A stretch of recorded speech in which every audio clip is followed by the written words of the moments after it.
Hola a todos. En esta ocasión presentaremos el tema Métodos de recopilación para el análisis y descripción de puestos, a cargo del compañero Luis Villafán Macías y su servidora Rebeca Navarrete Quevedo. Esto como una parte de una actividad del módulo Psicología Teórica de Lección 2 de la Universidad Nacional Autónoma de México, Facultad de Estudios Superiores Iztacala, Sistema de Universidad Abierta y a Distancia. Dentro de este tema del análisis de puestos, hemos de mencionar que se apoya de algunos métodos, como son la observación directa, que de acuerdo con Dessler y Varela 2011, la definen como uno de los métodos para recabar información en este mismo proceso del análisis de puestos. Y Chiavenato 2011 al respecto dice pues que este proceso solamente se puede utilizar en trabajos manuales de carácter sencillo y que sea dentro de puestos rutinarios y repetitivos.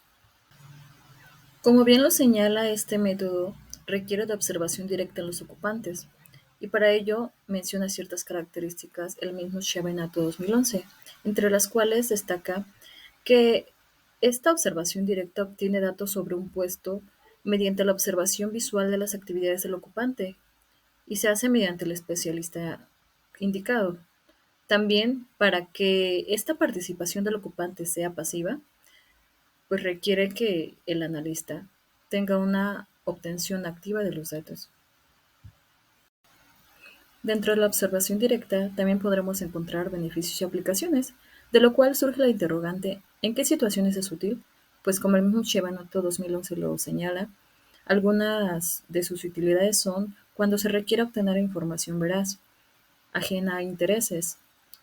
cuando la situación no requiere la paralización del ocupante del puesto, cuando los puestos son repetitivos y sencillos,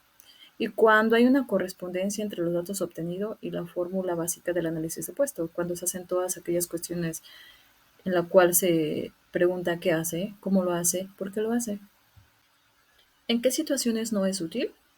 Chevenato 2011 menciona que en aquellas situaciones donde las empresas tengan una reducción de recursos, pues el costo de este método es elevado y también requiere de un tiempo prolongado al realizar el proceso del análisis de puestos. Cuando no haya un contacto directo y verbal, pues esto no permite una obtención de datos verdaderamente importantes. Y en el caso de que los puestos no sean sencillos y repetitivos. ¿Con qué otras técnicas se combina para que la información obtenida sea confiable y completa? Chiavanato 2011 dice que otros de los métodos más utilizados para la descripción y análisis de puestos suelen ser el cuestionario, el cual responde por escrito a todas las indicaciones posibles sobre el puesto, así como su contenido y sus características. La entrevista también, que consiste en obtener los datos relativos al puesto que se desea analizar, pero esta requiere un contacto directo, verbal, con el ocupante del puesto y con su jefe inmediato.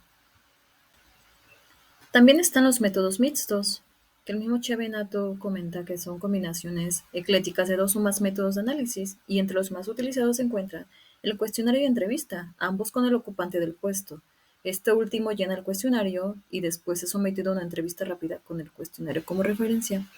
También el cuestionario con el ocupante y entrevista con el superior, que se utiliza para ampliar y aclarar los datos obtenidos.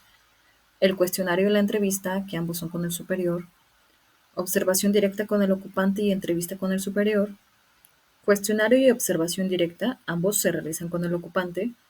Cuestionario con el superior y observación directa con el ocupante, entre otros más. Aquí se señala que ambos deben de elegirse de acuerdo a los objetivos, análisis y descripciones del puesto que tenga cada empresa.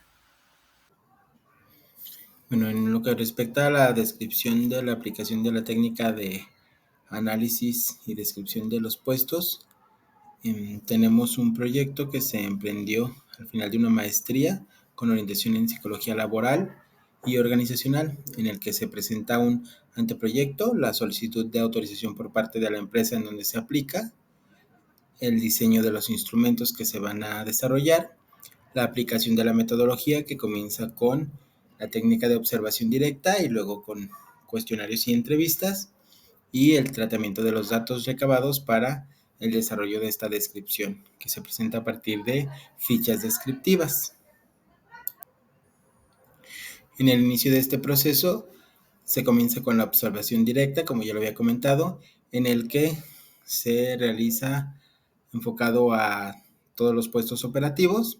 parte de los supervisores, los técnicos, hasta operadores y ayudantes. De ahí considera la observación de todas sus actividades porque estas son repetitivas y específicas, entonces puede dar pauta de lo que se está trabajando, de los requerimientos que éstas tengan, a partir de lo que podemos vislumbrar con esta observación. Y pues se hace esta observación mientras ellos realizan su trabajo y todas sus labores de una manera permanente, registrando todo aquello que se logra observar. Luego pasamos a los cuestionarios, ya que se tiene esos registros de todo lo que se estuvo observando, se realiza el diseño de cuestionarios que tienen que ver con la percepción que tienen ellos sobre su trabajo, las características que tiene su trabajo y lo que ellos consideran del propio trabajo que están realizando. Se comienza con los puestos básicos y en cada uno de ellos se explica el propósito con el fin de que sientan la confianza en estos cuestionarios y que esto pueda dar un mejor resultado. Para luego continuar con estas entrevistas después para profundizar sobre cada una de sus responsabilidades, todo en torno a descubrir qué es lo que requiere cada uno de los puestos, tomando en cuenta también algunos de los elementos que se estuvieron revisando en la observación directa que se hizo a cada uno de los integrantes. De ahí pasamos a la entrevista de los titulares, en donde se analiza el puesto de cada uno de ellos. Comienzan con la entrevista a titulares de supervisión, de jefatura y de puestos gerenciales. Se recolecta información en relación a todo lo que ellos son responsables y hasta dónde llega la labor de ellos en torno a dar respuesta a los más altos rangos, a los más bajos rangos, qué característica tiene cada una de sus funciones. Y una vez que se hace una primera entrevista, se repite una segunda entrevista para poder revisar, corregir y enriquecer todo lo que se ha recabado para estructurar de una mejor manera esta descripción que se va a hacer. Para finalizar, se hace una entrevista a los supervisores, en donde se trabaja en la definición y descripción de puestos, se retoman todos los cuestionarios hechos anteriormente, los reportes de observación que se hicieron a partir de esta observación directa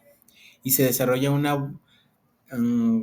base de borradores de la descripción de estos puestos con todos los elementos que cada uno de ellos van a tener. En este momento se trabaja con el inicio de la organización de puestos en entorno jerárquico, cuáles son sus alcances, quién está por encima de otro, a quién tienen que rendir cuentas o a quién tienen que pedirle esas cuentas sobre las actividades que están desempeñando. Todo lo anterior da como resultado pues un proceso de análisis bien establecido en el que se establece un organigrama mediante un esquema en el que se va poniendo quién está en la parte superior de la organización, de ahí qué puestos se desprenden y de cada uno de estos puestos también aquellos puestos que dependen uno de otro, pudiendo identificar cuál está arriba del otro, a quién le tienen que rendir cuentas, como ya lo mencionaba anteriormente. Se identifican las responsabilidades específicas de las funciones que tienen cada uno de estos puestos y las competencias básicas o mínimas que se requieren para el desempeño de sus labores de acuerdo al puesto y al nivel en el que se encuentra cada uno de los colaboradores dentro de la organización. Una vez que ya se establece este organigrama, en el que ya vemos de manera general cómo está estructurada la organización de cada uno de los puestos dentro de la organización, se establecen las fichas descriptivas de puestos, que es un documento en el que ya, como su nombre lo dice, se describe de manera detallada todo aquello que conlleva la realización de un puesto. Comienza con los datos de identificación, que son datos generales como es el nombre del puesto, el titular, al puesto al que reporta todas sus acciones, luego el departamento al que pertenece, los números de plazas que hay relativos a ese puesto, el horario en el que se trabaja, el nombre del analista, que es quien está analizando dicho puesto, la fecha de elaboración de esa ficha descriptiva, porque, bueno, este análisis de puestos es continuo y no permanece por muchos años, sino que se tiene que estar analizando de acuerdo a los requerimientos de cada una de las organizaciones. Luego se establecen las funciones específicas. Primero la ubicación. ¿A quién se reporta dicha persona o dicho puesto? qué puestos le reportan a ese puesto, quiénes están por debajo de él y que tienen que reportar cada una de sus acciones, las relaciones que pueden llegar a tener de manera laboral, de forma interna en la organización y de forma externa con otras organizaciones o con ámbitos más reglamentarios. Luego se establece el perfil del puesto, en donde se habla de las generalidades, una descripción de manera muy básica de las funciones y de lo que desempeña dicho puesto dentro de la organización.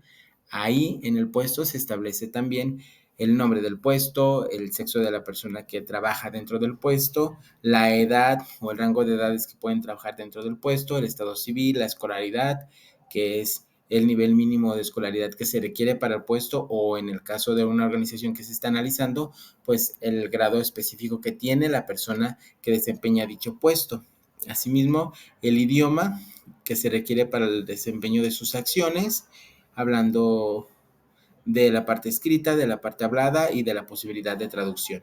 Luego se establecen las competencias, incluyendo los conocimientos, las habilidades, las actitudes y los valores que deben de verse en la persona que va a desarrollar dicho puesto o que va a tener dicho puesto. Todo esto va a ayudar a que por medio de estas fichas descriptivas la empresa pueda tomar decisiones en torno a las personas que pueden ser partícipes de su organización, qué características debe de tener, y de esta manera también va a propiciar que la selección de participantes, que la capacitación de estos participantes y todas las actividades y acciones que se desarrollen de manera organizativa, pues tengan un mejor fruto.